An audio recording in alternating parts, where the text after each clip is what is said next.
everybody drinks. You're supposed to drink. You're supposed to go to college, drink, have fun. And that was me.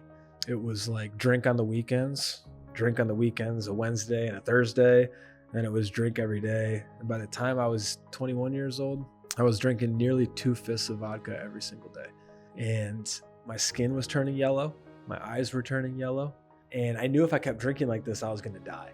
And I was like, I'm just going to put a movie on. I'm going to go to bed. When I wake up, I'm not drinking anymore. I'm done. And when I woke up, I was surrounded by EMTs and I had an alcohol-induced seizure. And these EMTs were looking down on me and they were like, Corey, don't try to move. Don't try to talk. And I could register what they were saying, but I would try to talk to them and I couldn't. And then I would try to move and I couldn't. And so I'm sitting there like, this is the rest of my life.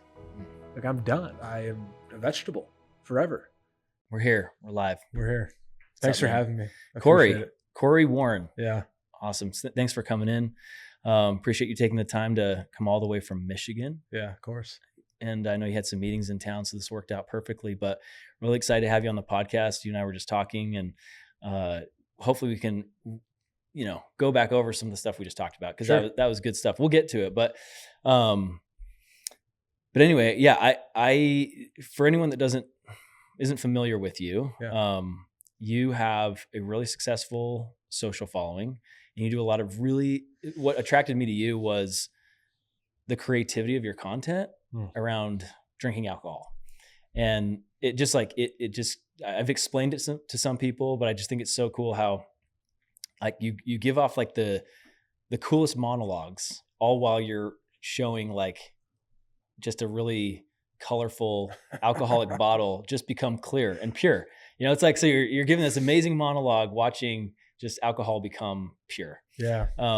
So it's pretty cool. I'm excited to learn from you. I know you've got a lot to teach about alcohol, about kind of the effects it has on us. And I know you're a husband and a father, so I think we're going to have a lot of stuff we can relate to. For sure. But excited to dive in and get to learn a little bit about you. Yeah, man, this is cool. Phoenix, I didn't start off in a good relationship with Phoenix, Arizona for that matter. Came here about a month ago, and some people told me I'll never see a rattlesnake. Saw one the first time I went hiking. Well, it was in the middle of the path that we were walking on. Mm-hmm. So I don't do snakes. Snakes and sharks are I draw a line there. So Arizona got me one with a snake. And then for the last month straight, I've been pulling cactus needles out of my wife's head because she is obsessed with plants and she doesn't know her boundary with plants. And so she's trying to take pictures, and as she's getting closer and closer and closer, she finally lifts her head up and there's a cactus hanging above her. Oh no. So she got a bunch of thorns in her head. So I'm back this time. We're here for a couple of days, and so far we are snake-free, cactus-free, but we have yet to go on a hike. So you got to be really careful. You got to be careful with the cactuses because some of them will actually like spray. They'll shoot you. So it's like it's not even if you hit them. Like there's certain kinds that will, I don't know how they do it, but they're really, really fine. And all of a sudden your leg will just be like, what the heck? And it's like they jump. There's like, it's weird. So there are those species out there. The rattlesnake thing. Yeah, we ain't hiking. The rattlesnake thing. Are you sure it was a rattlesnake? Yeah. You saw the rattle. No. That's what I don't like. Did you hear the rattle? No. Okay, so it actually might have been a blow snake. They look the exact same, and they will hiss at you, but they're actually like harmless. All right, so we were walking back to our car, mm-hmm. and somebody who obviously was from Arizona, because they did not care at all. They flew by us on a bike as he's yelling out, hey, 50 yards up, 50 feet up, whatever, rattlesnake, middle of the path. And dude, I lost it. Like he was so cool and collected about like, this is just normal. Yeah. And I stopped and I froze and my wife's like, come on. And I'm like, hell no, I'm not going any. So we end up, and the worst part was he's like, stay to the left side of the trail. I'm walking, I'm like, is it his left side of the trail or my left side? He didn't ever specify whose left side of the trail it was. That's the first problem. Mm-hmm. The second problem was we had gone 50 feet and I didn't see a rattlesnake, but I know for a fact that rattlesnake saw me, and that's what I don't like.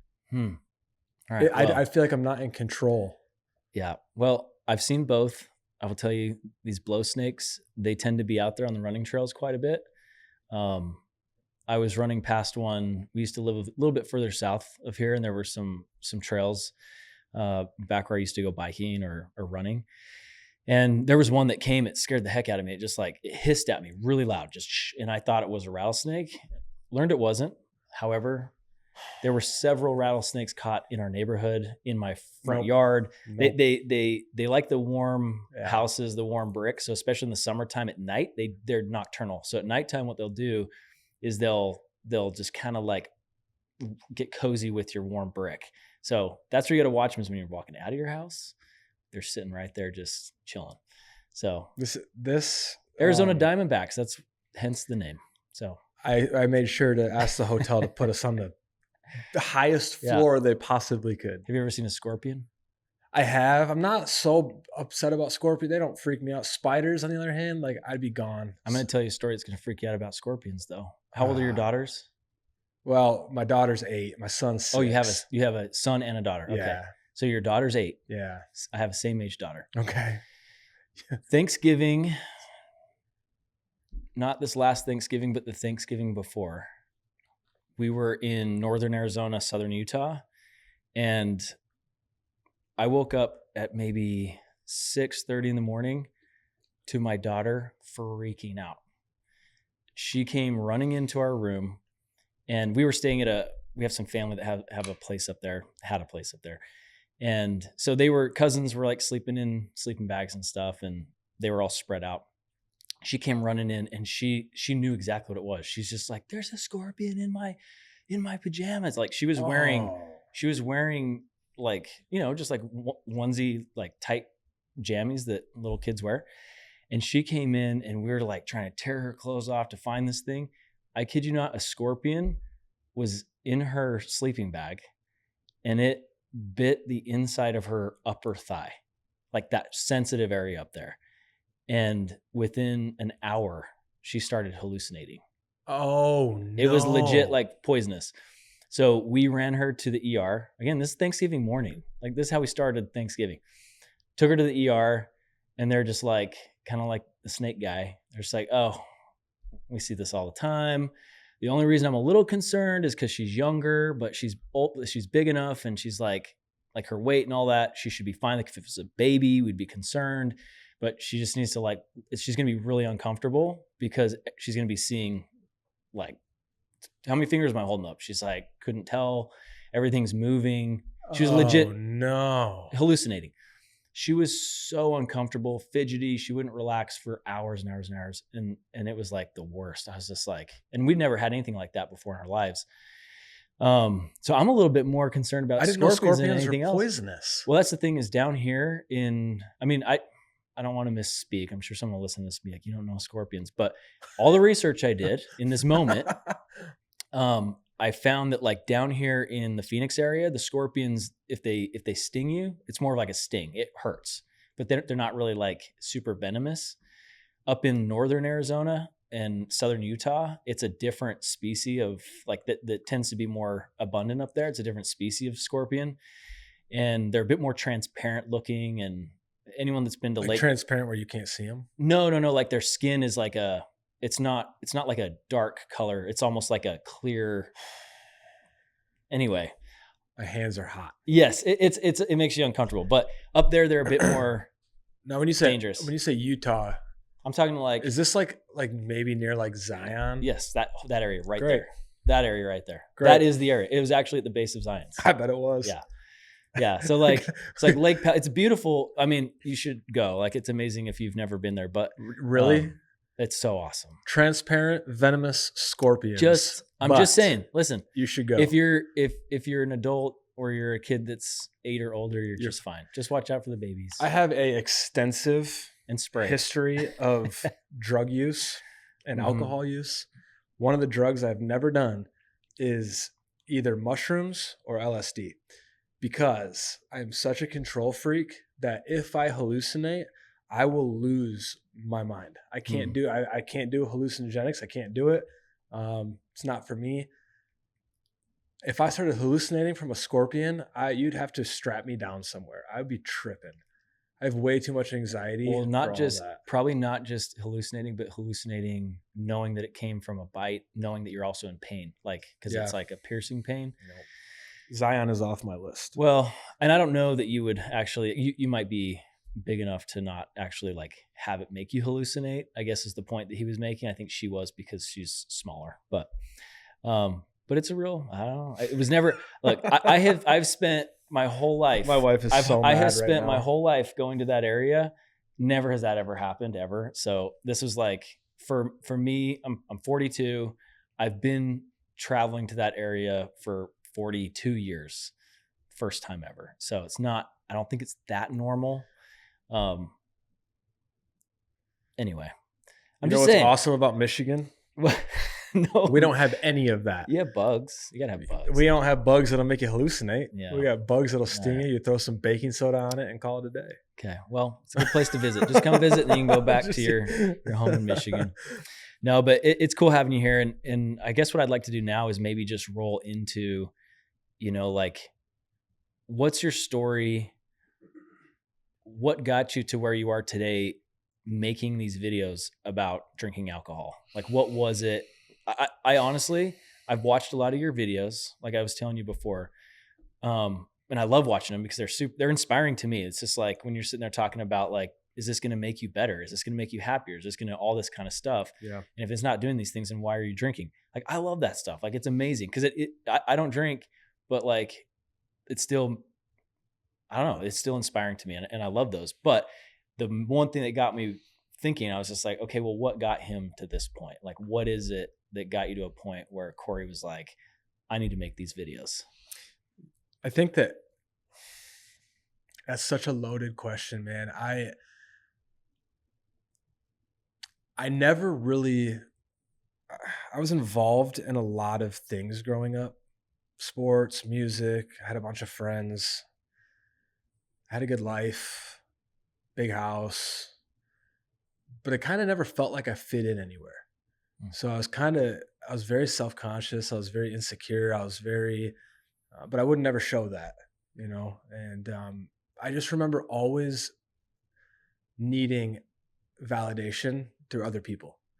That's how it all started for me. It wasn't drugs. I don't think anybody wakes up one day and they're like, I think I'm going to go use drugs, or I think I'm going to drink my life away, whatever the case is. Like, that's not a normal chain reaction, right? So for me, I never felt like I belonged. I always needed to fit in somewhere to feel better about myself. And I just got caught up with the wrong crowd early on. This is in early high school. Just got caught up with the wrong crowd, started smoking weed, started drinking a little bit. And then, everybody knows me as this like sober guy that creates the alcohol videos, whatever the case may be. But what a lot of people don't know is my story actually started with heroin. And even prior to heroin, it started with validation. So it wasn't like, gosh, I think I'm going to go try heroin. Like, you still knew, like, heroin's terrible. You don't want to go use that. But when you hang out with this crowd, and the best way I could put it is, if you like me, then I like me. If you don't like me, then I don't like me. And so if my friends like me, then I feel good about myself. Well, if my friends are smoking weed, well, I'm going to smoke weed, because if I don't, number one, they're going to think something's wrong with me. But number two, if not only I smoke weed, but let's say I provide the weed, I provide the money. Now it's like, dude, they're calling me every time a party hits, every time something's going on. It's always like, man, we got to call Corey. We got to call Corey. And that makes me feel so good. That was like feeding everything inside of me. That was my whole life growing up, was just looking for that external validation. So essentially that same group of guys that were smoking weed, take pills, I take pills. They do coke, I do coke. And then eventually it was like, they're using heroin, and I guess here we go. And I was 17 years old, man. And I was fresh out of rehab. I hadn't even graduated high school. And I remember, I don't remember exactly what month it was, but it was the summertime. And I was in this apartment complex living with a buddy at the time. I don't know if my mom had kicked me out, or I was just not going home. And I was withdrawing. And if anybody doesn't know what like opiate or heroin withdrawal feels like, it's kind of like somebody's smashing all your bones. It's so excruciating. It's not deadly. It's not dangerous per se, but it feels like you're going to die. It's the best way I can put it. There's no words that can describe the feeling of heroin withdrawal or opiate withdrawal. And I remember it was a summer. I was in this apartment and I was withdrawing. And I needed money so badly. And now I'd maybe just turned 18 years old. And I didn't have any money. My mom wasn't calling me. She wasn't talking to me. I went across the street and there was this convenience store across the street. And I walked in the door, and at 18 years old, man, I looked at cashier, young girl was working. I looked her in the eyes and I was like, I hate to do this, but I need all your money. And I grabbed a pistol from my friend's house and I had it tucked underneath my shirt. And I kind of slowly lifted up my shirt enough to where she could see what it was. But I'm sure, dude, I was shaking. I didn't want to be doing this, but I felt so terrible. So if you can imagine, young kid, grew up in the suburbs, had a great life. I had everything going for me. I was captain of the team. I was involved in everything. And now here I am at 18 years old committing armed robbery. And I remember after I had gotten all that money, I ran back out. I ran across the street to the apartment, and within 10 minutes, dude, it was like the whole block lit up with police cars, cops everywhere. And I just kept running from apartment to apartment, from car to car to car. And finally, I found this pickup truck, and I jumped in the back of the pickup truck. And I remember for the first time, it was like I just started praying. And I was like, God, if you just get me out of this, that like foxhole prayer, if you just get me out of this, I'll never use again. I'll never go back to this. I promise I'll never do this again. I'm so sorry. I'm praying. And about the time that I opened my eyes, I looked up and the whole truck bed was surrounded by the sheriff department. They had me at gunpoint. They yelled, freeze. I remember they picked me up out of the truck bed, handcuffed me. It was the first time I've ever been handcuffed. They put me back in this police car. They drove me down to the county jail. And all I can remember is walking into that jail, getting put in this cell that's no bigger than the area that we're talking in right now. And everything I saw was just white. It was white everywhere. It was this concrete slab I was supposed to sleep on. There's this little stainless steel toilet and sink in the corner. And I remember walking in there, I got unhandcuffed and I looked behind me, and it was like when that deputy shut that door, man, that right there was the moment that I was like, oh shit, what did I just do? I just wanted to feel better.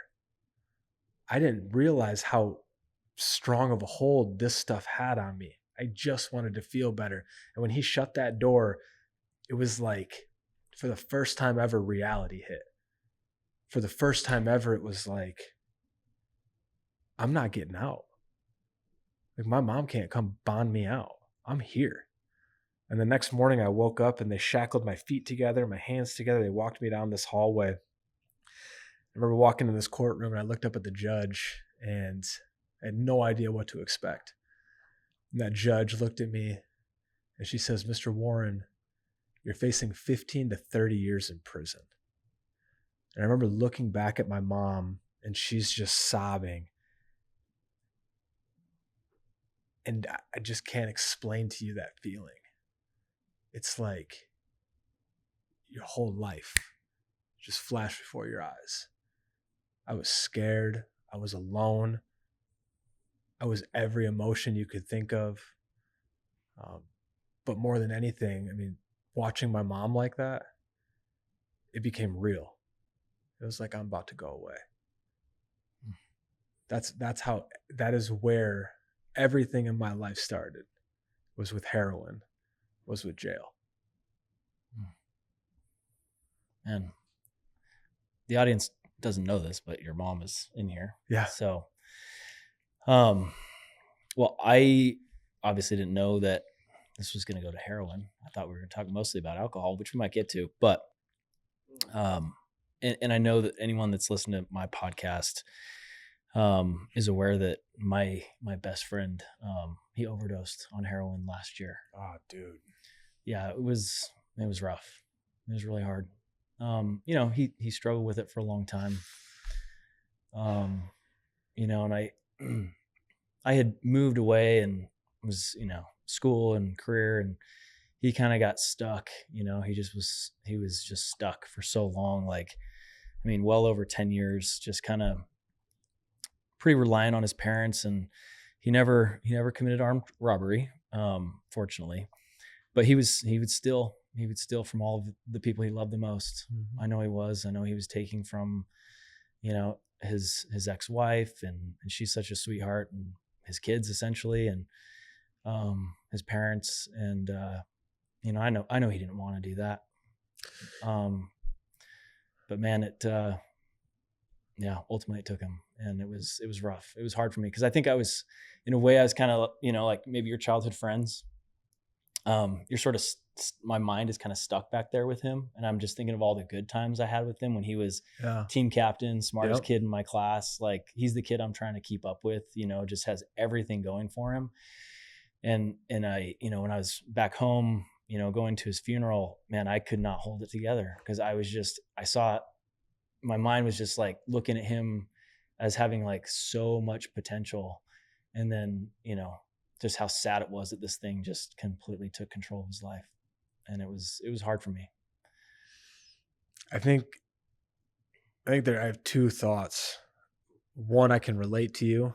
One of my best friends was one of the only kids in my school that could have gone all the way in football.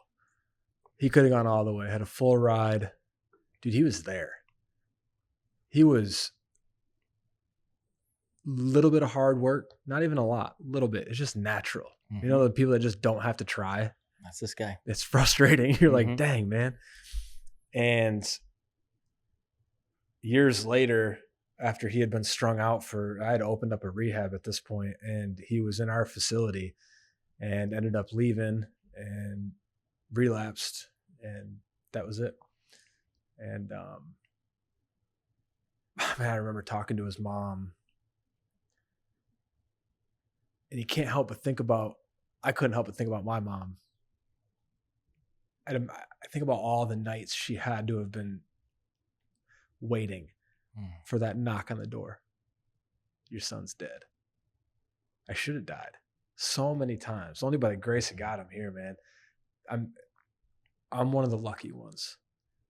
And it's not getting any better out there. Now, I don't even think it's heroin that people are using anymore. It's fentanyl. It's all this other crap. I think that's what took him, if I'm being honest. So he was living at his parents' house. So he's 41, living in his parents' basement, because they tried so many times to help him with rehabs and stuff. And he was out on the streets, and he'd disappear for weeks at a time. And he's like, you never knew when you were going to get that call. Mm-hmm. And finally, I think they just opened their door to him. And they said, I can't try to change him, but I can be here for him and love him and try to understand him. And they helped him keep a job, and it's just the best people. And these people helped raise me too. Just amazing people. But unfortunately it was his mom that found him. And they tend to think something was off, because he had become a functional, if that's even a thing. He's somewhat like a functioning addict. Like, he could just kind of get by. Yeah. But they could tell something was off, and they think, I mean, I don't know what the official thing is now, but I'm assuming it was laced with something like fentanyl. Sure. But for me, one question I kind of was thinking about was, for you that has lost friends, and as the one that survives it, or the one that ends up like being able to like make something of yourself and have your kids and get married to an awesome wife and, start helping other people, there's almost this weird sense of guilt too. And that was what I felt when I at the funeral, when I saw his parents, I waited in line to see them, just giving them a big hug. These guys, they help raise me. And I did have this weird sense of guilt about it, that here I am, like, doing well. I've got 5 healthy kids, a wife that loves me. I'm healthy, strong, I'm capable.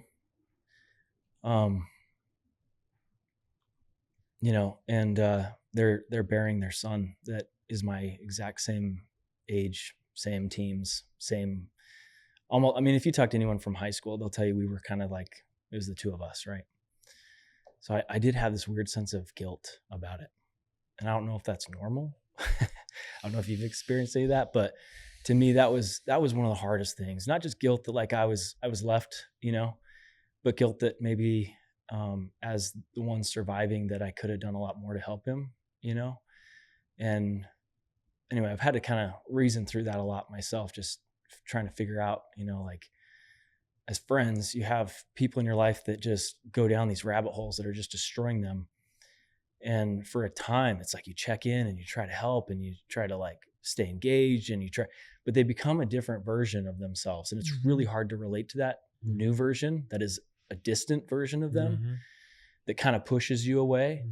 But then in that moment when it's over and you're left thinking like, I should have done more. It's a hard thing. Yeah. And the truth is that unfortunately, I'm sure that goes through not only, I'm sure you think that, I'm sure his parents are thinking that, I'm sure everybody's thinking that. What could I have done different? How could I have done more? That's a very normal thing to ask yourself. I think the truth is that there is no right way to handle somebody who's addicted.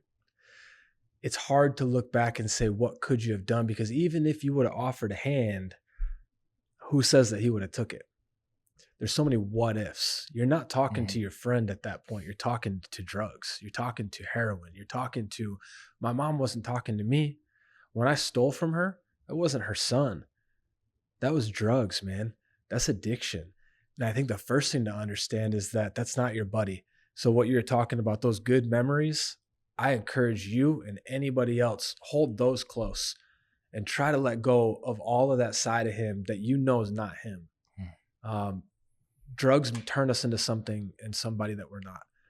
We become monsters, for lack of better words. And we don't care who we hurt. I mean, think about the robbery. I was in the paper as the polite bandit because the girl behind the desk said, I didn't feel any fear. In fact, I felt like he didn't even want to do it, but I had to. And like I said, by the grace of God, it could have been me. I could have been your friend that didn't make it. I don't know why I'm here. You asked me a question earlier. You said, Corey, when did you start to find out that this is what you wanted to do? It was right then. It's when you're like, why am I here? This is not the only friend that I've had pass away. Unfortunately, especially working in this business for 13 years, I've seen so many deaths. I don't want to say I'm numb to it, man, but I'm kind of numb to it. I'll hear about one of our clients overdosing, somebody dying, something happening. And it's happened so much that I'm like, damn, another one. Damn, there goes another one. Some hit harder than others. A couple of years ago, we lost a really good buddy of mine to heroin. And that one hurt a little bit more than normal. But it seems like within a week, we're back to routine, back to, so I guess for me, I've kind of built up a wall with it. However, why me? I don't know. So hopefully I can make a difference. So hopefully I can talk to somebody. So hopefully we don't have to have more people out there dying. Maybe somebody else's best friend, maybe I can help save them. Yeah. Maybe my video will touch somebody, I don't know what the reason is. I just know that I promise you, man, on everything that I love, God did not take me through this to work in a factory for the rest of my life and keep my mouth shut and hide behind a wall or do, you know what I mean? That didn't happen. I'm supposed to be here to impact somebody. So even if it's just one person, I don't care. If my social media affects one person in a positive way, that's a win. I truly believe that's why I'm here. I try not to question it too much because I can go down that rabbit hole. What's so special about me? How come me? I hear about, children. My biggest fear, I'm sure you can relate, losing a child. It's my biggest fear, hands down, even over rattlesnakes. Losing a child. It'll keep me up at night. It will keep me up at night like my daughter is, she's at her mom's right now. My son is me and my wife had him, but my daughter, I get her 50% of the time. So I always book these trips when she's back with her mom. But I would be lying if I told you that every time I leave and every time she goes home, there's not a good 8 hours of just worry. What if she got in a car accident when she's with her mom? What if something happened at school? What if, what ifs, what if, and I'll drive myself crazy. I got to literally stop myself and be like, shut that movie off, Corey. So to hear about like your buddy's mom, parents, his mom finding him, there's not a single thing on this planet that could be worse than that. Dude, that's awful. And I don't know who she is, but I'll definitely say an extra prayer for her tonight and that whole family. I don't care how long ago it was. That's no parent should ever outlive their child. And this thing is crazy, man. It's everywhere. I think what it was, I don't know if we'll get into the whole story, but alcohol definitely took me down harder after I got clean. I went to rehab again, yada yada. But I never fixed the problem. I just changed substances, and I started doing what society said was okay, which is to drink. So really quick though. Yeah. You just skipped a whole bunch of stuff. So you went to prison, but you didn't say how long you ended up being in there. I ended up doing a couple years, about 18 months. So you were 18 years old? Yeah. So 18 years old, 18 months in prison. Can I ask you what that was like?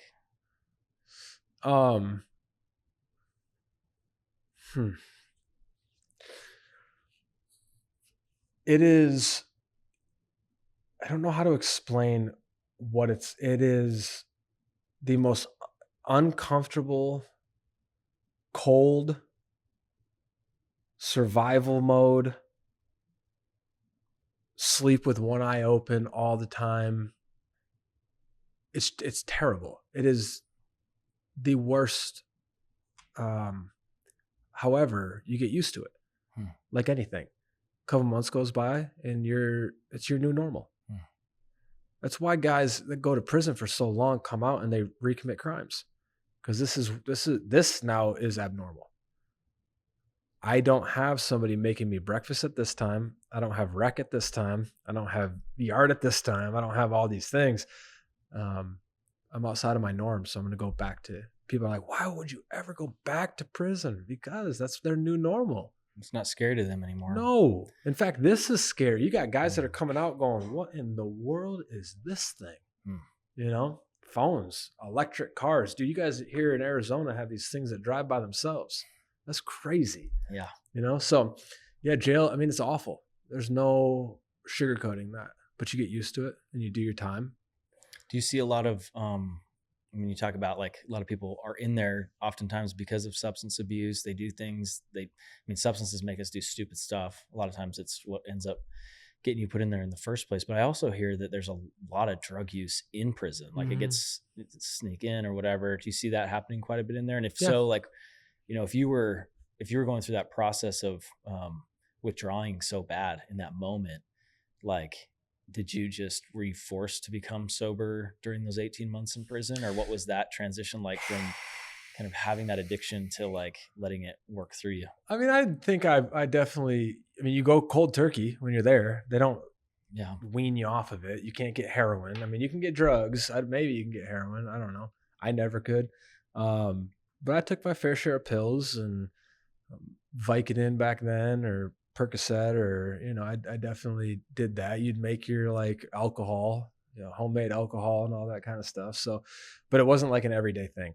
You did it if you had enough money to pay for it. It's crazy expensive. And it was more of like a once in a while thing than it was all the time.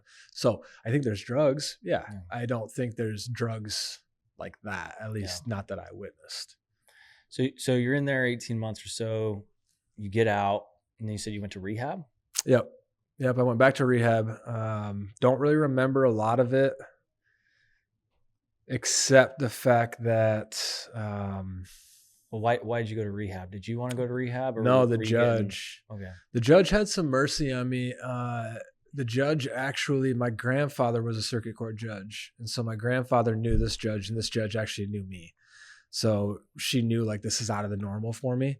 And I think that our whole judicial system, especially back home in Michigan, is doing a good job of understanding that people who are substance use disorder, people who have substance use disorder, they don't just need to be thrown in jail and locked away. They need rehab. They need help.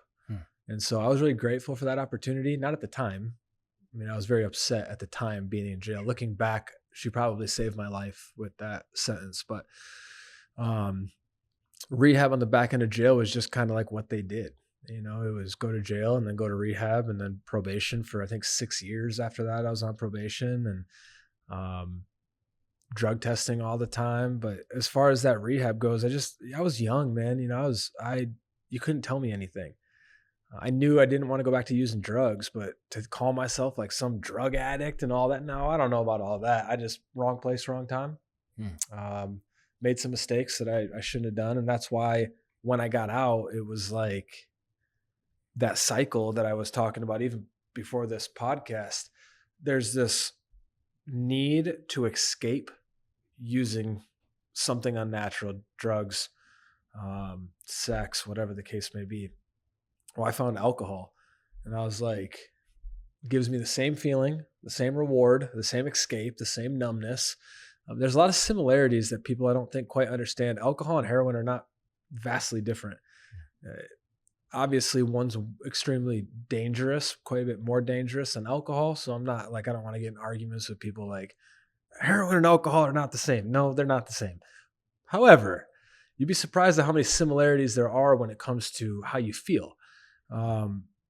It's very much that brief cloud nine. I just feel really good right now, you know? So I found it in alcohol. My mom's saying, at least he's not using heroin. Everybody's saying, at least he's not using drugs. So to me, I'm winning. Everybody's loving what I'm doing.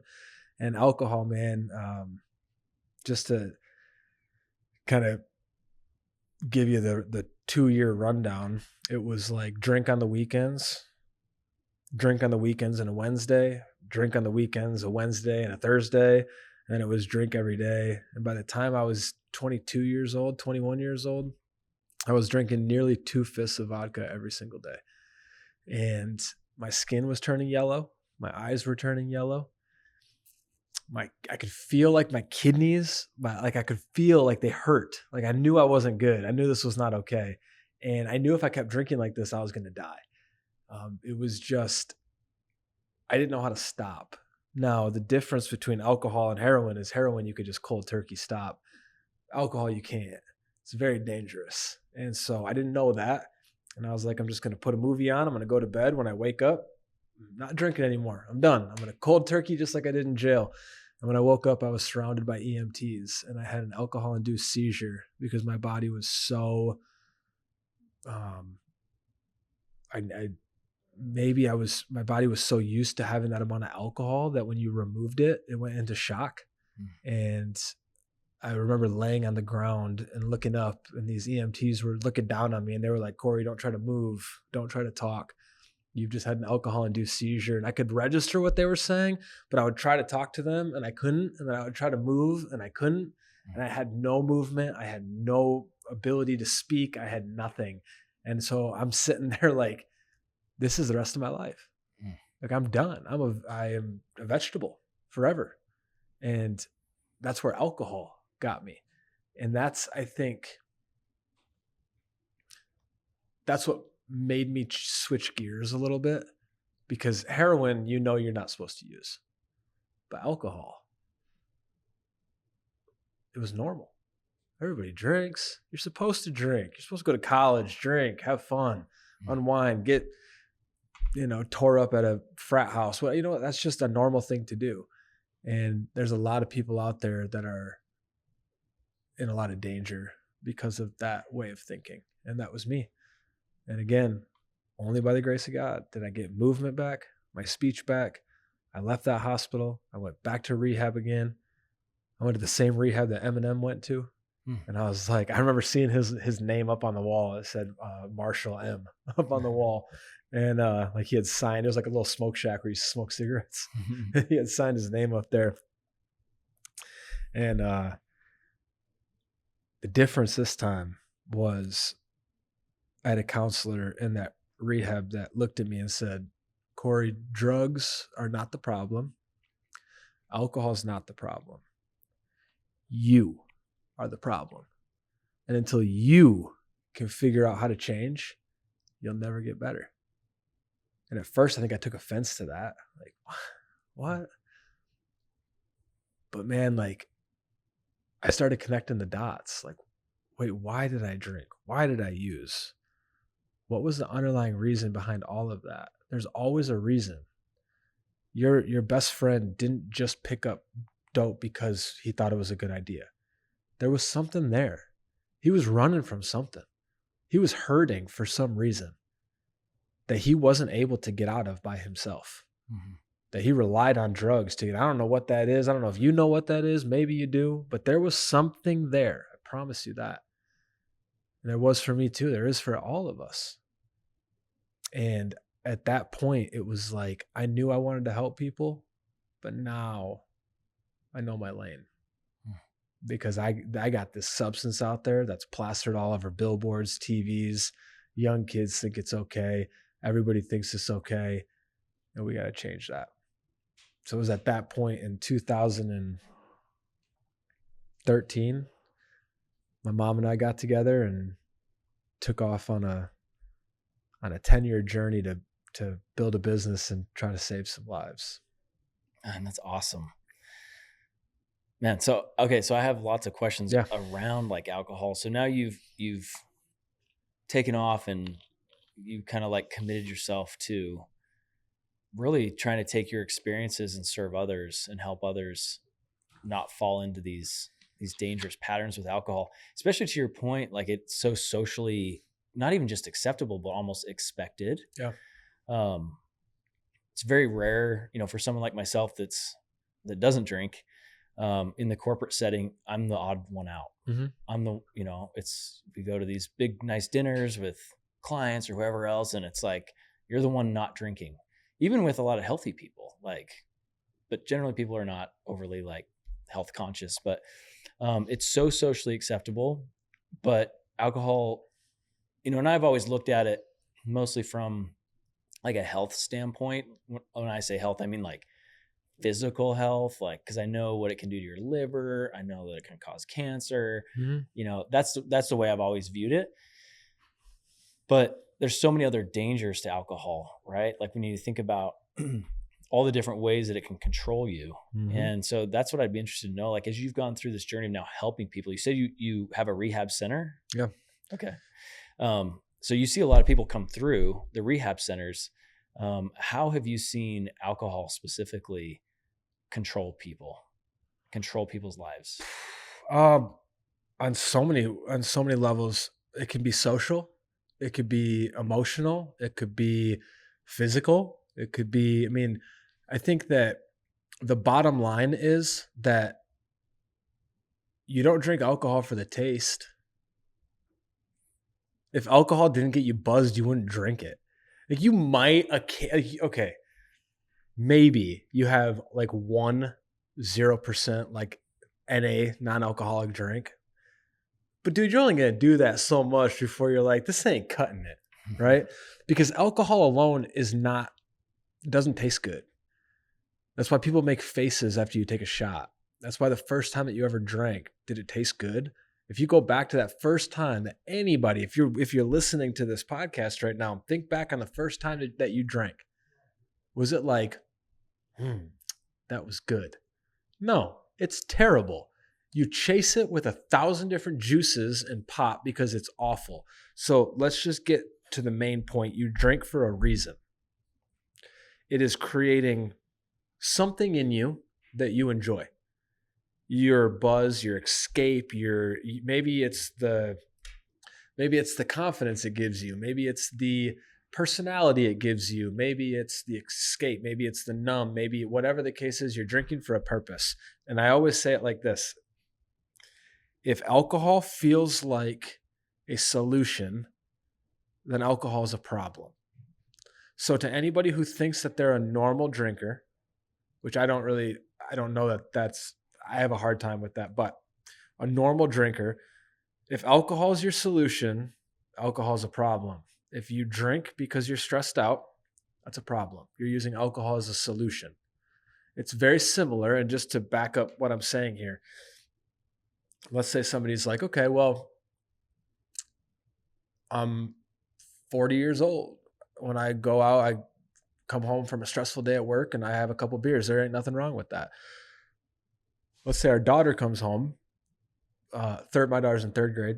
I don't know if third grade. Mm-hmm. Okay. So comes home from third grade and says, Dad, today was a tough day. Today was a really tough day. Teacher got under my skin. Kids were kind of brats today. So if you could go grab me my iPad, because I'm just going to go YouTube it out for a while.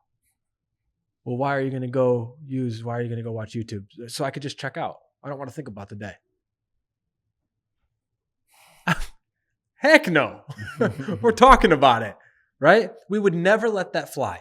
We would never let our kids check out into electronics or video games to try to deal with their emotions from school that day. We would sit them down and we would talk to them. We're going to talk through this, yet we don't do that. We come home from a stressful day and we reach for a bottle in a fridge. That's how we deal with our stress. And then we're telling our kids, but you can't do that. You need to talk about it. I don't need to talk about it, but you need to talk about it. So we talk about that generational. Our kids are not going to do what we say. They're going to do what we show them. So if you come home from work every day and you reach for the beer in the fridge or you reach for that bottle of wine to escape, to deal with your stress, to deal with a bad day, then expect your kid to do the same. Because they're learning. Every single time that you do that, they're learning. So when they end up one day running home from a stressful day and they crack open that fridge, it's because you showed them that. You know? That's the problem. Alcohol is the solution to all these different things. And it's not just bad things. Celebrate, alcohol. Wedding, alcohol. Good sex, alcohol. Alcohol is the solution. And I think if alcohol is a solution, then alcohol is a problem. If you can drink when alcohol is not a solution, by all means, go ahead. I don't think that's going to happen. I have a statement here I was going to read.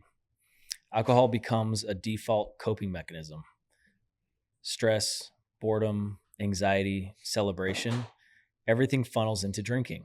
Instead of building resilience or emotional tools, alcohol becomes the go-to solution. Emotional growth stalls and underlying issues quietly get worse. Yeah, because you never fix anything. All you're doing is band-aiding the problem. It's just like that person, that counselor said in that rehab to me. You're the problem, and until you fix yourself, you're going to continue to run back to all your old behavior. So every time that you drink to deal with a stressful day, you're not actually teaching yourself how to deal with stress. Every time that you go out to the bar and you have to drink in order to be social, you're never teaching yourself self-confidence or how to be social without a substance. You're losing every single time that you drink. You're losing. But the problem is alcohol makes you feel like you're winning. Even when you're hungover on Sunday, so you don't go to the gym. You're hungover on Sunday, so you eat a little bit worse, or you're tired so you don't get the lawn mowed, or whatever the case may be. And then you go into Monday, you're already off track because you didn't get done what you needed to on Sunday. So Monday you're playing catch up. Tuesday you might feel a little bit better, but Wednesday you're already planning drinking for the weekend. Thursday you're counting down the hours, and Friday you start the cycle all over again. And that's what you're living for. You're living in this cycle. And then you're going to wonder, how come my bank account looks like this? How come I'm not growing in my career? How come my relationship is a disaster? How come my wife doesn't trust me? How come all these bad things are happening to me? Because you're putting 50% into your life. And every time that you drink, you're taking 50% out of it. So don't look at the guy that's putting 100% in, who's successful, who's building a career, who has a good marriage, who's present with their kids, who's being a good dad, who's doing all these things. And then look at him, well, how come he could do it? Because that guy don't drink. Because that guy doesn't waste 50% of his life with a bottle. And I hate to be that vocal about it, but dude, if I pulled up right now any of my Instagram posts, you would be, I don't know if you looked at any of the comments on any of these things, but dude, I have 2,000 comments on this video right here. And it calms me down, gives me confidence, helps social anxiety because it tastes good. I don't care what you're saying. I mean, dude, it's so much of just defending alcohol. It is crazy to me that 2,000 people took time out of their day to comment on my video and defend something that is killing them. Make that make sense to me. That's what I was going to ask you too, is like, if I have, maybe there's two different examples. You got maybe someone listening right now that's a social, they're probably label themselves a social drinker. Nothing serious. It's not making me cycle through the week. I don't feel like I'm dead. I sleep okay. I'm performing okay at work. You're making too big of a deal about it. I have more self-control than an alcoholic. Mm-hmm. What would you say to that person? The minute that you told me I'm doing okay, I'm performing okay. Okay. As long as you're okay with that, as long as you're good with okay. But again, then we can't look back and go, how come that good stuff's not happening to me? So if you're okay living your life at 70% for the rest of your life, then keep doing what you're doing. That's fine. But if you want to bust through that ceiling and you want to give your career 100%, tell me what happens. I bet you get that promotion. I bet you start making a little bit more money. I bet you finally get that car you want. You get that boat that you want. You do these things that you're all jealous that other people get. So the first thing I would say is the minute that you are okay with being okay. And I think a lot of people will say that they are. I think that is a deflection. I don't think anybody is. Everybody has dreams. Everybody has goals. I'm okay with being okay is a cop-out. I'm not telling you that you need to be flashy and rich and showboating around in brand new Corvettes and stuff. That's not what I'm saying. But a good investment fund, a good retirement, a college fund for our kids. There are so many things that we can do that are not flashy ego things, right? But let's level up and let's do those things. And the only way to do that is to cut out workout. Let's just say people who go to the gym. I'm going to the gym 3-4 days a week. Good for you. But you're drinking 2 days on the weekend. And it's not just about the drink. It's about the one drink that turns into 2, the 2 that turns into 5, the 5 that turns into McDonald's later that night. Now you're eating 3 double cheeseburgers and a McFlurry. And then you're doing that 2 nights in a row, going to the gym 3 nights during the week, and you're sitting on the scale going, I don't know what the heck's happening. It's got to be my trainer. So you're losing every time. So even in the event that you don't spin your life out, you don't have to go to rehab. You don't have to destroy your life. You don't have to go get a divorce to have a problem. You just need to want better for your life. You just got to want better and stop living in this lie. Yeah, I think that's probably the most common drinker. But then you have the other type, and this is the one that makes me feel really bad. And it's the type that is self-medicating, right? Mm-hmm. They know they don't want to drink. They know that drinking makes them feel like shit. Yep. They know they're not sleeping well. They know that it's jacking their hormones up. They know it causes cancer. And they do it anyway. Yep. Because they're trying to work through grief. They're trying to work through loss. They're trying to work through something, to your point earlier. And that tends to be the only thing that they turn to that makes them feel good in the moment, but it becomes kind of a cycle they want to get out of. What do you say to that individual? I think first you got to understand what's going on. The reason why alcohol feels, the reason it feels like you can't quit is because of how it's weaved its way into every aspect of your life. That's the first thing to understand. The reason it feels so hard is because it's consuming so much of your life. That's the reason a lot of people don't give it a shot. It's scary. It's probably scary to think about that. What would life look like without alcohol? How would I cope? How would I deal with this stuff? I'm going to be overwhelmed by grief. And it's possible. You might be. But the good thing about it is that you're finally going to be able to work through it. So we can go one or two ways here. We can, one, stay in this cycle and keep wondering what it's going to feel like if I ever were to quit. Or two, we could put the damn bottle down and work through it and be done with it and move on. It hurts, man. Grief hurts. Life hurts. Just because you're sober, you still have problems. You don't just get sober and life just is perfect. The difference is that I don't have to turn to a substance to deal with the problem. I can work through the problem. You said it. It's no longer just a Band-Aid. I'm actually dealing with my life. And in turn, I'm teaching my kids to deal with their life. The good, the bad, the ugly, everything. But I'm facing it all head on. And it sucks. Sure. It's hard. Some days I don't know how I'm going to manage. I've gotten fights with my wife where I don't even know what to say anymore. We're at it, and I just go hop my truck and I just start driving. I don't know what to do. So I just drive because I don't know how to handle it, you know? And my brain will go, the liquor store is right there. But that ain't going to do nothing. So I drive my laps and then I go home. And what do? We face each other. And I go, what do you have to say? And she's like, nothing. What do you have to say? Nothing. Well, how are we going to get through this? I don't know. How are we going to get through this? I don't know. And man, we'll do this for 48 hours sometimes. But we work through it eventually. And every time that we do it, it makes us a little bit stronger because we don't escape. We don't run away. We face it. So you got one or two choices. Either live in the cycle for the rest of your life or make a change. It's going to suck, but you get through it and you'd have no idea the freedom that comes with that. The freedom of not being chained to a bottle. And that's all I would ever want for people, especially the ones that I've seen. I mean, going back to my friend that passed away, his first problem was alcohol. That's where it all started for him. Sure.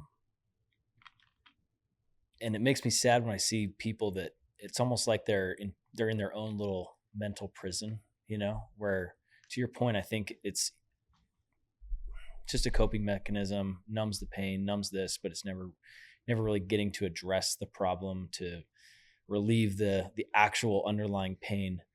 So I guess the third person I wanted to throw into this is now the individuals that are sitting on the outside that are seeing people suffering through stuff, or they see people that they say they don't have a problem, but pretty sure they got a problem. What kind of advice do you have for those of us that want to help somebody without pushing people away or without making them feel stupid, without ruining relationships? I know sometimes these things take tough love, but they're highly complex. Relationships are very complex. It's complicated and there's a lot of feelings. So how do we help people? I know you're doing it through your own way, but like for the normal person, I want to call an audible. Yeah. I mean, what do we do? I want to call mom and be like, hey, come give some advice real quick. Right. She can come in. I would if for the sake of your viewers, I would take 5 minutes off this mic and have my mom, since she's right here, be a voice for all the loved ones. If you're all right with that, Mom, come up here. She's not ready. You answer this question. Come on. You want to come up here and answer? I'm calling an audible, phoning a friend. This is awesome. I'm so happy she's here. This is cool. Weird. She's like, I didn't come prepared for this. I never get interviewed. I'm not really one Well, to be interviewed, but hi. I'm sorry. He did it. It wasn't me. She's the best. She lived it. All right. So, Mom, what's your name? Jackie. All right, Jackie, thanks for coming up here. So I just asked him. So I was talking through a couple different scenarios, specifically with people that are drinking and don't think they have a problem, or those that know they've got an issue, they're trying to fix it. But then I went to kind of the third person, which is a lot of us that see people around us that have a clear issue or a clear problem, or we have concern for them for some reason or another. Mm-hmm. I worry that there's a lot of people that are too scared of like potential ramifications from that, relationship issues. Relationships are complicated and complex, and you don't want to push somebody away. You don't want to overstep. How do we help people? Like, I know that you guys are doing these amazing things on social media and you've got this platform, but for just the average Joe like myself, like, how do we help our friends? Wow. So many thoughts. One of the greatest things that I remember is coming to an understanding that I was part of the problem as a mother. So from a parent's perspective, this is something to reflect on. We try and make sure that our kids are always on a good path, right? You may end up doing this with your children someday. Well, I'll just help and I'll just get them this because if I just keep them on the right path. Well, then I had a child that spun out and started going a little crazy. But if I just do this one more thing for him, he'll get on the right path. It took me years to realize that as a parent, yes, I was concerned about my son. I wanted him to be successful because when people come up to me and say, how's your son doing? Don't they want me to say, oh, he's great, going off to college. So when he was failing, I felt like I was failing. So from a parent's perspective, years later, I finally learned that every time I stepped in and fixed his problem, so many things were happening. I had no idea. I was fixing it because I thought I'd help get him on the right path. What I found out later is he felt like he wasn't capable of doing anything because I was always stepping in, right? So what does a parent do? When your child is struggling like that, you have to, first of all, get some help, right? I had to finally get some counseling to really understand how to help him, and helping him was helping myself and learning how to set those boundaries and not keep fixing all of his problems. He had to have natural consequences. When you're raising your children, you're probably looking at, well, what's the natural consequence to that? Right? Trying not to step in so much. That's a really big piece when you're a parent with a child that's struggling. Now, on the flip side of it, when you have friends, one of the greatest things I would say, if you know somebody that's really struggling, whether it's drugs or alcohol, don't be afraid to talk about it. I think sometimes we're, like you said, that we might alienate our friends, and how are they going to react to that? I don't necessarily. Is that the best move? It's the safest move, right? Because then you don't have to jeopardize that. But sometimes it's really, I remember saying, for me, give it to God, because if the time's right, it will present. And I said that a lot. And I would suggest people doing that or whatever they believe in, because you can't force that kind of conversation. You can't go up to your friend and say, dude, I think you have a problem. Okay, what space are they in, right? There's a lot of questions to that. You put it out there, and then you'd be amazed that something will happen, and that friend would turn to you in that moment, and you can feel it come in like, here's that moment I want to speak. And then you speak to your friend, and then it's so genuine. You're not pre-scripting it. You're not coming up with what you're going to say to them. You speak from your heart and you let them know how much you care, but then you have to let go, right? Because you can walk by next to them on their path, but you can't be on their path with them. And as a parent, not only did I want to be on my son's path, but when I finally got some counseling, got on my own path, man, I stared at his path. I needed to know what he was doing all the time. Well, I had to learn that lesson too. I had to learn to be on my own path and care for myself. And someone may be in a situation where they have a friend that's a really dear friend, but struggling. And they may have to set a boundary where they have to move to a different path for a while. Yeah. And that's really hard. You indicated that you did that with your friend. Yeah. You know, you guys went different paths, and sometimes you have to do that. I went to bed for 10 years going through this with my son, wondering if he was still going to be alive when I woke up. That was a really good answer. Thank you for sharing that. I mean, I have her on here. I could probably interview her too, because I got so many questions about you. I got to ask, like, so he said he was pretty young when he started using drugs. Did he hide that from you, or did you know what was going on? I remember back when he was probably in 6th, 7th, 8th grade. I kind of knew he was going to a friend's house to spend the night. I was a single mom, so I loved the fact that he had friends and he'd go to friends' houses, right? A lot of times they ended up at our house. However, it was really nice.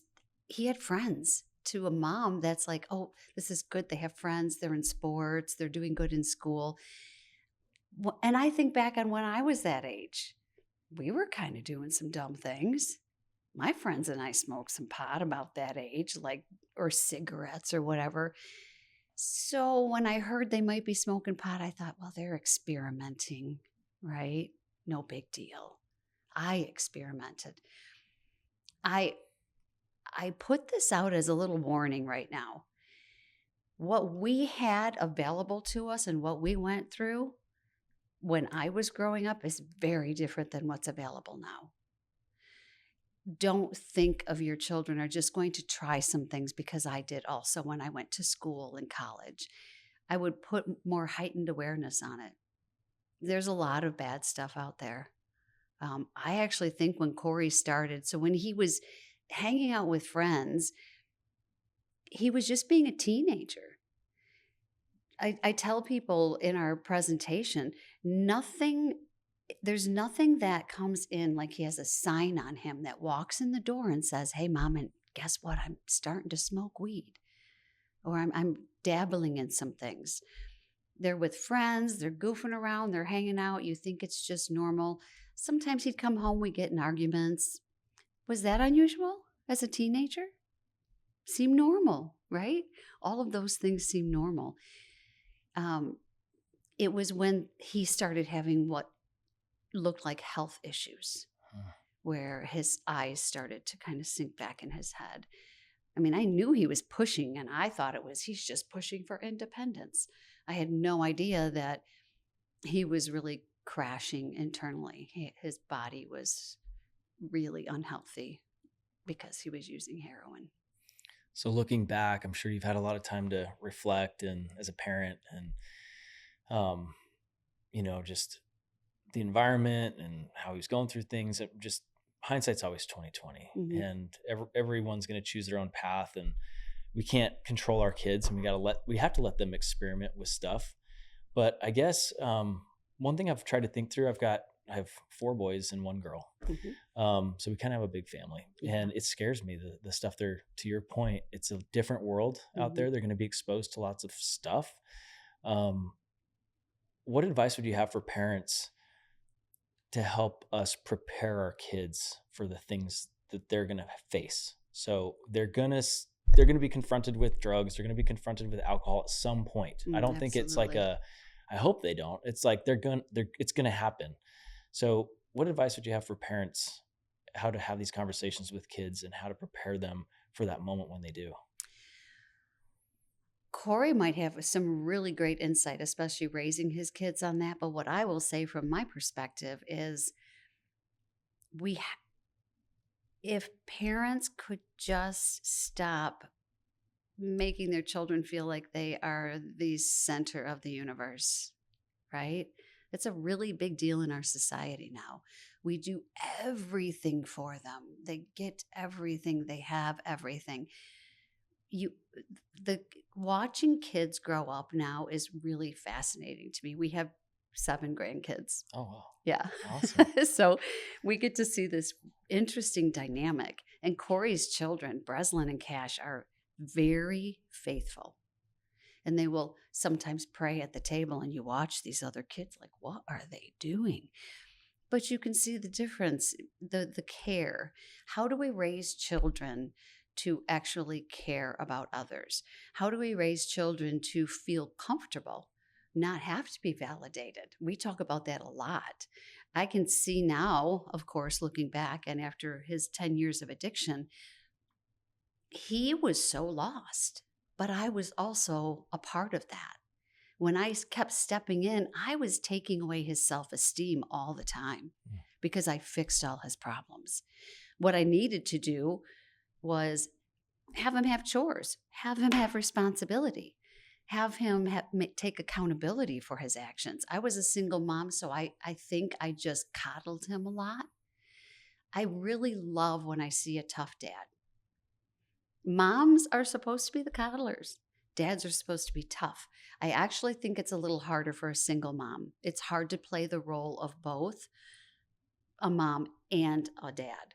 But eventually you have to teach your children to be strong and to believe in themselves. And I think sometimes our society is teaching them to believe what mom and dad want for them. So if there's one piece of advice is empower your children to really believe in themselves and be able to stand up for what they believe in. Awesome. Well, good. Well, thanks for coming up here. Is there anything else that you want to tell us about? You're going to go back to Thank you. You're so great. Much. Thank you for honestly, for coming up and sharing that with us. That was great. Thank you.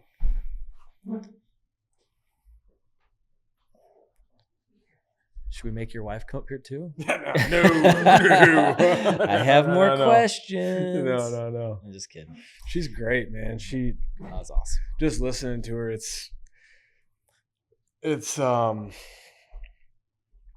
you said it, man. Why me? That's so cool.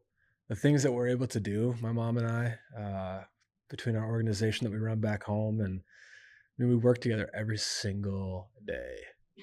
In a good way. Well, we have our days, you know what I mean? For sure. I mean, the door will shut and the rest of the staff will clear out, and they know it's about to be a mom and son conversation, not a work conversation. But, you know, I'm not going to look back and have any regrets. We've lived. My mom and I have done it all. And now we're speaking to kids all over the state of Michigan, thousands and thousands of middle school, high school kids, tried to help them. She has grown, in so many ways. It's just so cool. I'm really proud of her. She's got a lot of good advice too. She knows her stuff. Well, it's a really cool duo. I mean, Yeah. I wasn't anticipating that she was going to be here today, but and I didn't know you worked together, but I mean, it's really big of your mom to admit that she was also part of the problem with you in that enablement piece. Yeah. And I think every parent is part of that problem with their kids in some way or another, whether it's us giving our kids, I know I am, my kids with their devices and stuff. It's the easy Sure. way out. 100%. Doing stuff for them, not making them complete their chores because they want to go hang out with a friend and they're going to miss this opportunity. It's okay. You can do it later, or I'll just do it for them. We do it every day, whether it's a small thing or a big thing. But the fact that you two have obviously been through the trenches. Yeah. And they've come out the other side from both perspectives to try to help people with addictive behavior, specifically substance abuse. It's probably the most powerful message you could have from both perspectives. So you guys are doing, I feel like I'm just scratching the surface with you guys, but it sounds like you're doing amazing things. Yeah.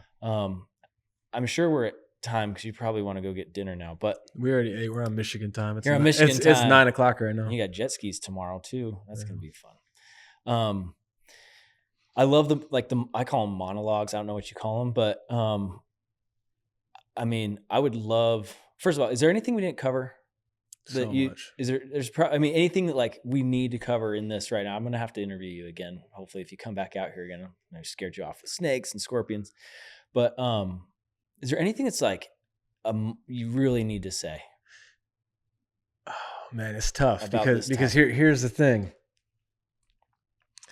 There is the most critical incident that had ever taken place in my life. We didn't even come close to. The biggest moment of my life. We didn't even touch. However, that being said, part of me is like, okay, here it is. And then part of me is like, I guarantee after today's meeting, I'm going to be out here. And I almost want to make sure that I can come do a second interview because I really enjoyed this. So I almost want to leave your viewers hanging, man. I almost want to leave you tell me. I could do it to me. I could do it. I can talk about it, but we'll be here for a while still because it was intense. It was intense. So I can leave on a cliffhanger. I have time. You got time? Yeah. My life came full circle. We were 10 years into a very successful, just under 10 years into a very successful organization. We were making money. I had built a pretty good name for myself. We had opened up a tattoo shop. We opened up a salon, doing little things here and there. I got married in 2019. My daughter was born in 2017. My son was born in 2020. And dude, I was living. I had brand new truck in the driveway, bought a nice house, bought a boat that I had no business buying. And I felt like I had arrived. Like this was it. This was success. This was what life was all about. What I didn't realize is I was moving further and further away from what helped me get sober to begin with, which was recovery, which was my foundation. It was, I was becoming very materialistic, very egotistical. And I remember going up north. So Michigan's got an upper peninsula to it. And I remember going up north out in the middle of nowhere. And we were riding side by sides. It was me, my mom, my wife. Mind you, the two people that know me better than anybody. And we were up there riding side by sides, and we pulled off. We were on this trail, and we pulled off on this trail. Parked the side by side and got out. I was smoking cigarettes at the time. So I lit up a cigarette, and my mom and my wife, normal drinkers, grabbed a drink out of the cooler, and we're just sitting there kind of shooting the breeze. And I remember telling them, it's been 10 years since I drank. I was like 21 when I got sober. I was just a kid. Look at everything I've accomplished. I have responsibilities. I have kids. I'm married. I run businesses. I'm successful. I bet you anything, I could have another drink and I'd be fine. I remember telling them that. I bet you I could have another drink and I'd be fine. Because I just want to drink normally. I don't want to be an outsider anymore. I don't want to be looked at as the person who has a problem. I think about these. I'm a big hunter. I love hunting. And I think about you shoot your deer, you take it back to the barn, and you sit there and with all your buddies around, you skin your deer out and you have a beer, and that's just that. I think about going out to the bar and you're just with your buddies and you have a beer, and games, concerts, whatever the case is. There's like this connection with alcohol and all these things. And I feel like I'm missing out on all this. So 10 years after I got sober, I told them, I bet you I can do this. And I'm a pretty convincing guy when I want to be. And I got them to the point where they both said, you might be right. Maybe you can. And I remember going to the bar that night. We left that trail. We drove to the bar for dinner. And I remember ordering, it was a little podunk town. No, I mean, you talk about a village. This thing wasn't even that. We go to this little hole-in-the-wall bar. And I remember I ordered my first Miller Lite after 10 years of not drinking. And I drank that beer. and I put it down. I didn't drink anymore that night. I woke up the next morning and I was like, well, damn, I'm cured. See, I didn't have to go ruin my life. I didn't take it too far last night. I had one drink and that was it. Like, I'm good. I can do this. So the next weekend I had 2 and I put it down. I didn't destroy my life. The next weekend I might have had 5. I might have got a little tipsy the next weekend. I didn't destroy my life. And I was doing what I thought everybody did. This is normal. This is cool. I got that escape again. I felt that feeling again. And, if you were to ask me today, Corey, can you have a drink? Yeah, I could. You know what, Colby? I'm not going to mess my life up because of one drink. We can go to the bar right now, you and I, and we could both have a beer, and I'd put it down. And I would stop it at that. But next weekend, I'm going to have another one. And the weekend after that, I'm going to have 2. And that's what I did, to the point where within 3 months, I was back to blacking out every single day. I wasn't showing up for work. I was driving drunk nearly everywhere that I went. I should have gotten multiple accidents. I should be dead. I remember laying in bed, spilling orange juice all over myself, trying to take shots as it was just covering the bed and our comforter and all this. My wife's out at work and I'm just laying at home in bed. Blacked out. 10 a.m. Mom's calling my phone. Are you going to show up for work? Everybody's back worried about me. My friends are chasing me down. They're knocking on the door. I'm yelling at everybody. I'm right back to where I left off when I was 21 years old. Because I wanted so badly to be a normal person. Because in today's society, you are not normal if you don't drink. If you go to the bar and you sit down and you say, I'm not drinking tonight, somebody's going to ask you, what's wrong? They almost assume that something is wrong with you if you don't drink. And I was tired of living like that. I was tired of feeling like an outcast. So that's where it landed me 3 months after. And that wasn't the worst part. I ended up going to the farmer's house that I hunt, his property. Well, let me back up for a second. My buddy took me to rehab.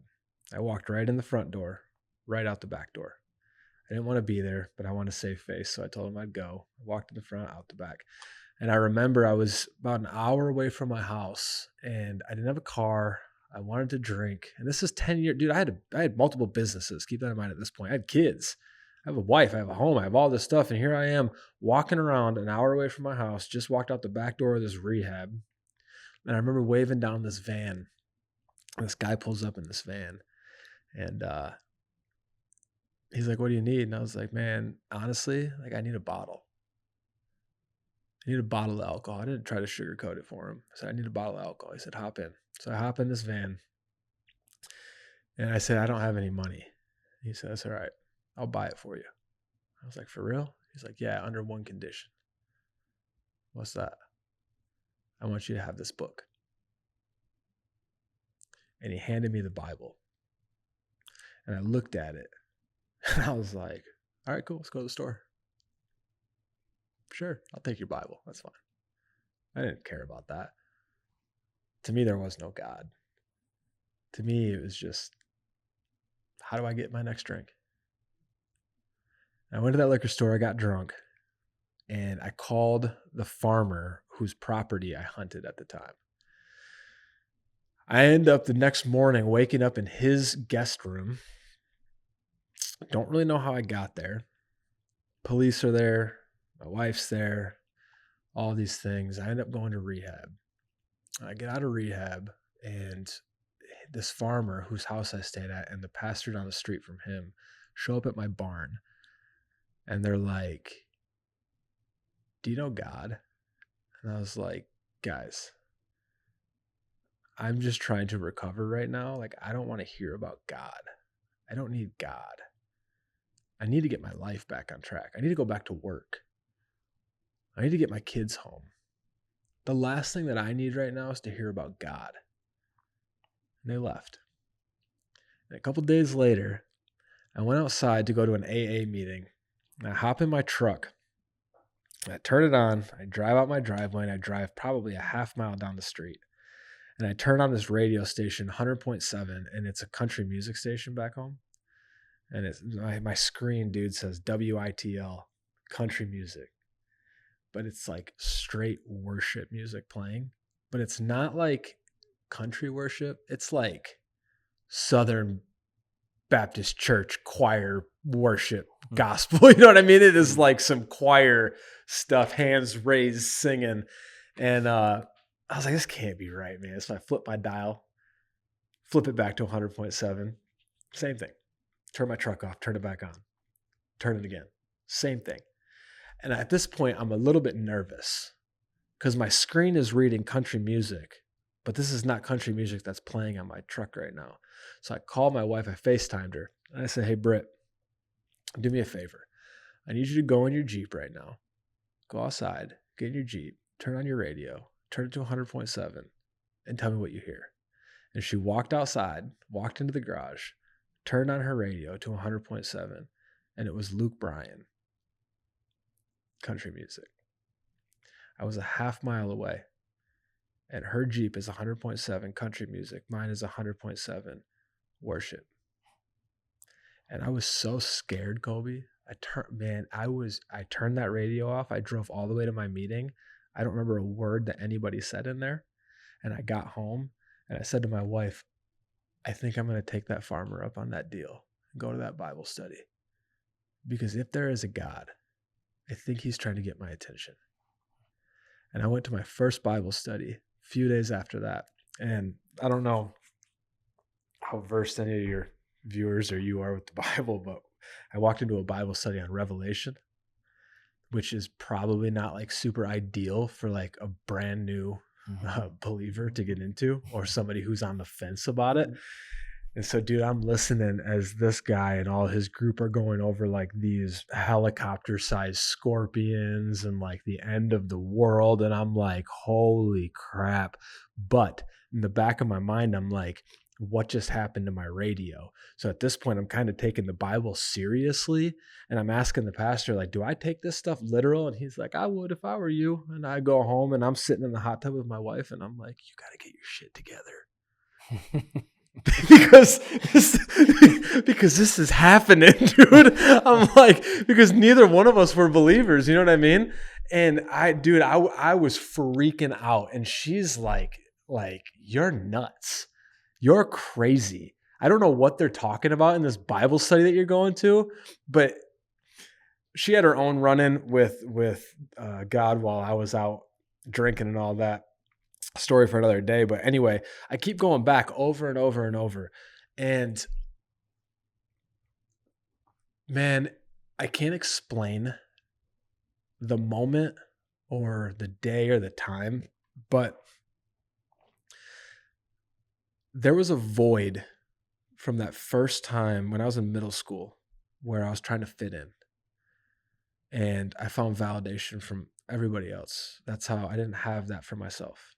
My whole life, it felt like there was this hole. There was this void inside of me that only drugs, only alcohol, only money, only women, only whatever vice I was using could fill.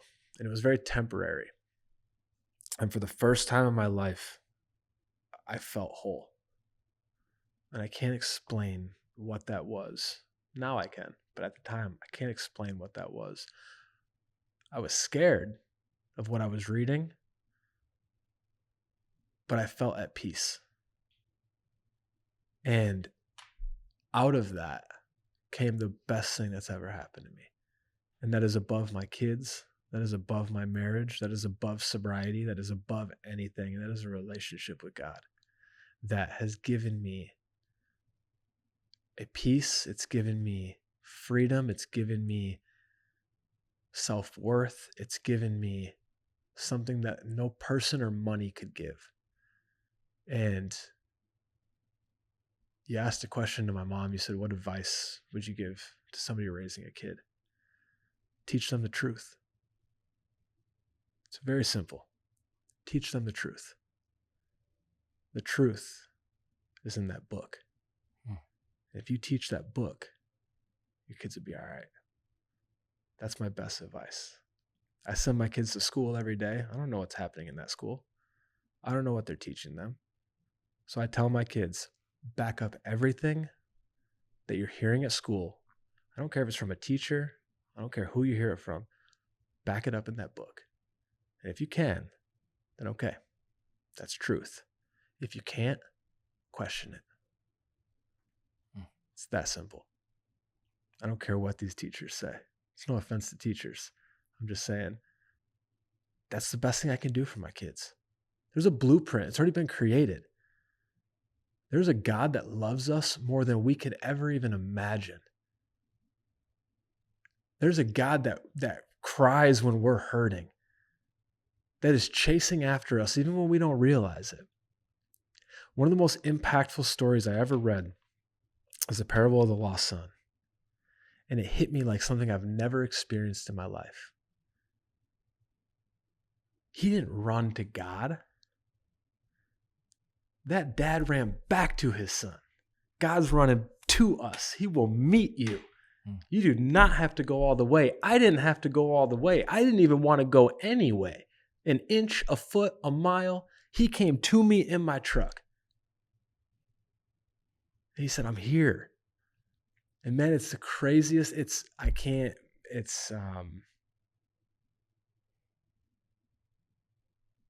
the most important piece of my life.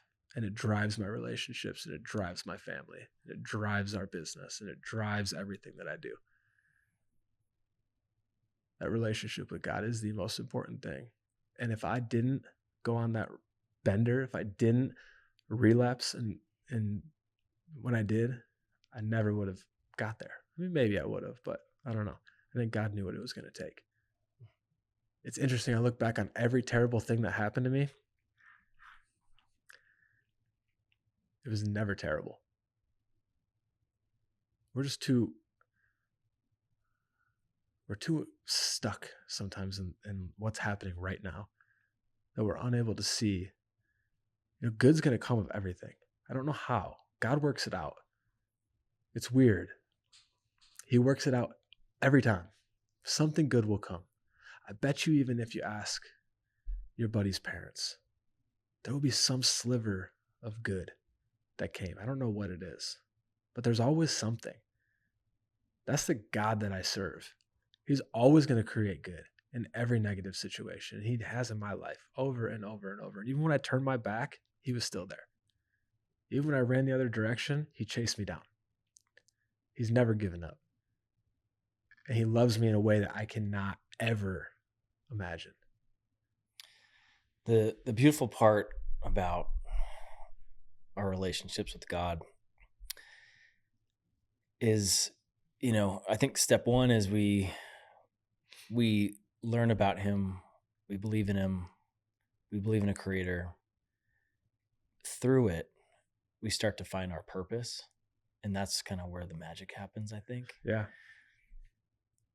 Because generally your purpose turns to allowing God to work through you to serve others. Mm-hmm. Right? A lot of times we focus on self. We're just like, how can God help me? And, me. But I think our true purpose is figuring out how God can work through us to serve others. Mm-hmm. And that's where, at least for me, and, my happiness, whether it's serving my wife and my kids or my neighbors or whoever it is. And that's where I think you have both a huge opportunity, but also a responsibility. One, to stay clean. You've tested yourself and you figured out what happens when you test yourself mm-hmm. with just one, mm-hmm. turning into two, turning into three, turning into waking up in a random barn somewhere. Mm-hmm. And if you're doing that, you're not making yourself available to God. Mm-hmm. And he can't work through you when you're like that. And that might be one of the most powerful lessons in all of this, is that when people are stuck in a rut, or they become, they drink, or they have substance abuse problems because they're trying to fix something, or there's a reason for it. They're trying to solve a problem. They're trying to numb something. They're trying to find happiness. They're trying to not worry about something. When you do that, in a way, you take yourself away, you separate yourself from God, and he's not able to work through you. 100%. You've made yourself unavailable. So I think one of the biggest responsibilities that we have is to make ourselves available.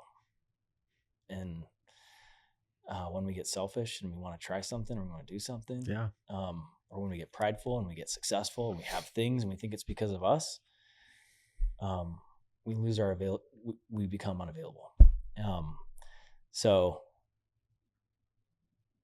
stay strong, man, because I know there's hundreds of thousands, if not millions of people.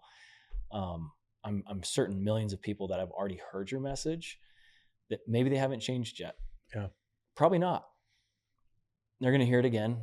Maybe they won't change the second time. It might take 20 of your videos before someone's like, you know what? It's time.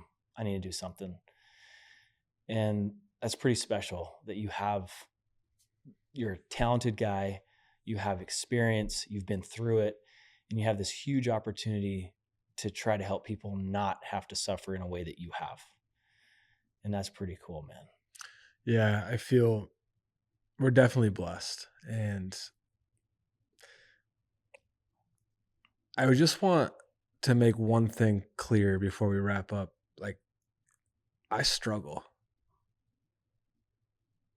multiple days every single week. And let me just give you a quick example. Thursday, yesterday, Brett left to go take our son to his grandma's so we could make this trip. And I was home with my daughter, getting ready to take her to her mom's. And Britt left. She had tutoring. 6:30. 6 o'clock rolled around. We got done with softball. Everything's going good. Got a bowl of ice cream.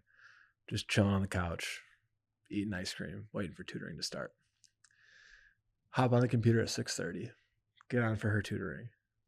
It's not showing up. So I call her mom. I said, I think maybe her tutor canceled because it's not showing up. I got nothing here. She goes, yeah, because tutor was at 6 o'clock. I was like, 6 o'clock? Has it always been at 6 o'clock? She's like, yeah. I was like, really? Every week 6? Yep, every week. Cool. I definitely just screwed that one up. Okay, well, we got to get going. Let's go take you back to your mom's. Go out in the truck. Both booster seats in Britt's car. So I don't have a booster seat. Get in, buckle up. We're not going far. Right? So we're about halfway there. Practice is Monday. Where's all your softball stuff? Also in Britt's car. So now I don't have your softball stuff. I'm leaving to Arizona, so I can't get it to you. So you can't practice all weekend. I don't have a booster seat, so we're not driving the safest that we could. And I just screwed up your tutoring, right? My dad morale is a little low right now.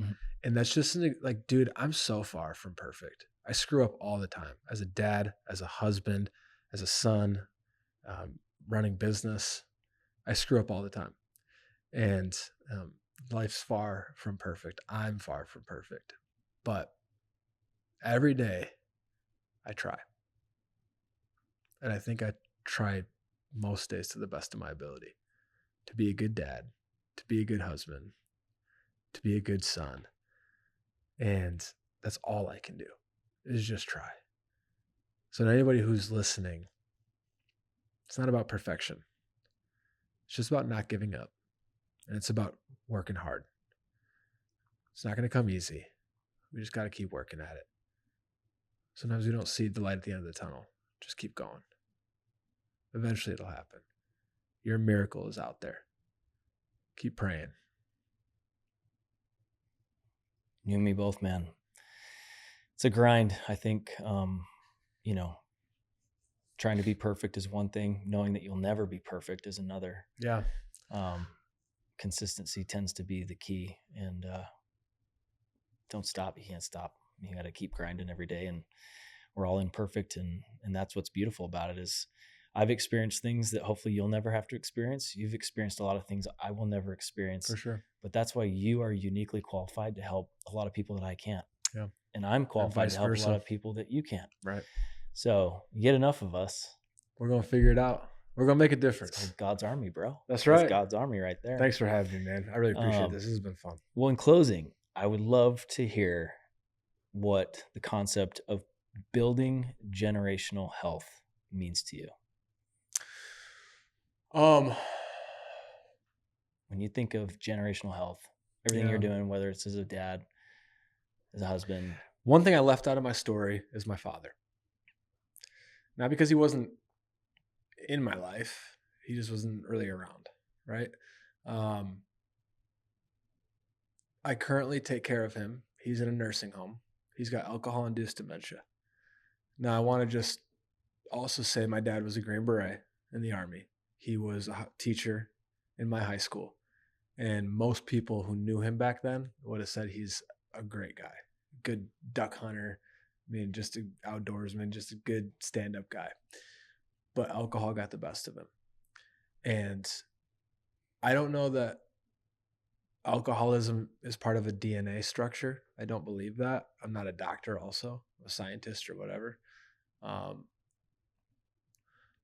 we talked about it. I think it's about what we see, what we watch as we're growing up. And I definitely remember seeing my dad drink. I definitely remember alcohol being a big part of my childhood.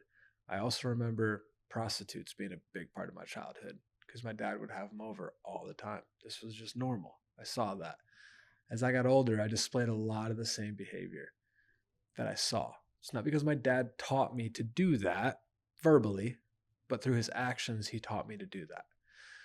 When I raised my kids, my dad taught me how not to do it. So now I have decisions to make, and I don't always get it right. I'll yell at my kids on accident. They'll push me too far, where I won't act like a good Christian dad. But to the best of my ability, like I said, I try to keep them in truth. I try to discipline when I feel it's necessary. I love every chance I can get. I will get after both my kids. They'll feel it. But I'll turn around and let them know how much I love them. And the only reason I'm doing this is because I love you. I will talk to my kids very openly about alcohol, about drugs, about my past. I don't lie to them. I don't hide from them. They know everything. And they're young. They know how their mom and I deal with fights. I want to teach them through my actions how they can do it better than my dad did. And in turn, hopefully, they'll do the same for my grandkids one day, and so on and so forth. So I'm hoping that you said, what's generational health? I think it's something that we all have a responsibility in creating or destroying. That decision's up to the person. Yeah, you're the man, dude. Thank you so much for coming in. And I'm just pumped about everything you guys are doing. I'm excited to see kind of what's next for you. I've heard you've got some big things brewing. If people want to find you, where's the best place to follow you? Corey Warren, all platforms. Very simple. Warren, all platforms. All we'll throw platforms. it in the notes. It's Corey Warren. Corey Warren. YouTube, Instagram, Facebook, TikTok, all that good stuff. So we'll keep it up, man. I love the videos and I love what you're doing. And I hope we get you back here again. For sure. Thank you so much. We'll see you. Appreciate it.